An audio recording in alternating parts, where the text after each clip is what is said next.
नमस्कार बच्चों।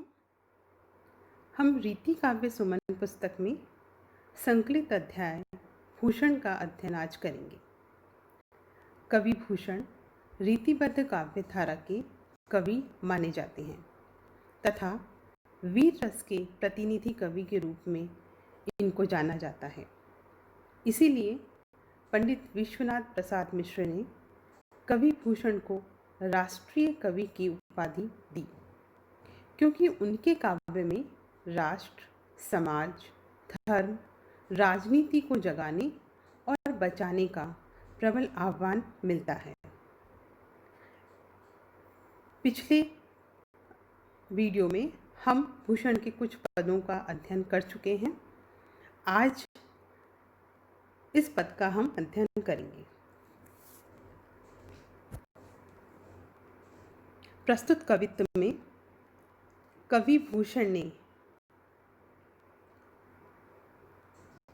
उस समय का वर्णन किया है जब औरंगजेब ने पूर्व, पश्चिम और उत्तर में साम्राज्य फैलाने के बाद शिवाजी के राज्य को जीतने के लिए दक्षिण में अपनी सेना को भेजने का हुक्म दिया। इस आदेश को सुनकर औरंगजेब के सैनिकों को अपनी जान की सुरक्षा की चिंता सताने लगी, क्योंकि शिवाजी की वीरता और उनके पराक्रम के किस्से वो सुन चुके थे और शिवाजी के विरुद्ध जीतना मुश्किल भी था।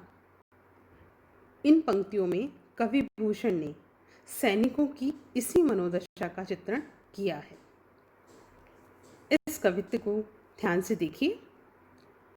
पूरब के उत्तर के प्रबल पछाहों के सब बात साहन के गढ़ कोट हरते, भूषण कहे यूं अवरंग सो वजीर, जीती लेबी को पुर्तगाल सागर उतरते, सरजा सिवा पर पठावत मुहिम काज, हजरत हम मरीबे को नाही न है डरते, जाकर हैं उजर कियो न जाए नेक पे, कछु दिन उबरते तो घन काज करते। बच्चों, इन पंक्तियों में कवि भूषण कहते हैं कि औरंगजेब ने जब दक्षिण में अपना साम्राज्य फैलाने के लिए अपने सैनिकों को शिवाजी के विरुद्ध युद्ध करने का आदेश दिया, तो इस आदेश को सुनकर वे अपनी जान बचाने के लिए औरंगजेब से विनती करने लगे और विनती करते हुए वे कहते हैं कि हे हजरत, हम आपकी आज्ञा मानने को तैयार हैं। भूषण कहे यूं अवरंग सो वजीर, अवरंग का तात्पर्य है औरंगजेब। कवि भूषण कहते हैं कि ये सैनिक औरंगजेब से कहते हैं कि हे हजरत, हम आपकी आज्ञा मानने को तैयार हैं और अपने प्राणों को गंवाने से भी नहीं डरते हैं। अगर आप आज्ञा दें तो हम पूरब के, उत्तर के बलशाली प्रबल, पश्चिम दिशा तक के सभी बादशाहों के गढ़ कोट और राज्य जीत लेने का सामर्थ्य रखते हैं और आपका साम्राज्य चारों तरफ हम फैला देते। यही नहीं, हम भूषण कहें यो अवरंग सो वजीर, जीती लेबे को पुर्तगाल सागर उतरते। आगे सैनिक कहते हैं कि यही नहीं, अगर आप आज्ञा दें तो हम कठोर और प्रबल पश्चिम दिशा में समुद्र पार उतरकर पुर्तगाल तक को जीत लेने का सामर्थ्य रखते हैं। परंतु सरजा सिवा पर पठावत मुहिम काज, आपने हमें दक्षिण दिशा में श्रेष्ठ योद्धा शिवाजी के विरुद्ध सैन्य अभियान चलाने का जो यह आदेश दिया है, जिस मुहिम पर आप हमें भेजना चाहते हैं, पठावत का तात्पर्य है भेजना, जहाँ पर जाने से हमारी मृत्यु निश्चित है और शिवाजी को जीतना नामुमकिन है, ऐसी जगह आप हमें हजरत भेज रहे हैं। हम मरने से नहीं डरते, किंतु शिवाजी से युद्ध में जीतना मुश्किल ही नहीं अपितु असंभव है। चाकर हैं उजर कियो, न जाए नेक पे, कछु दिन उबरते तो घन काज करते।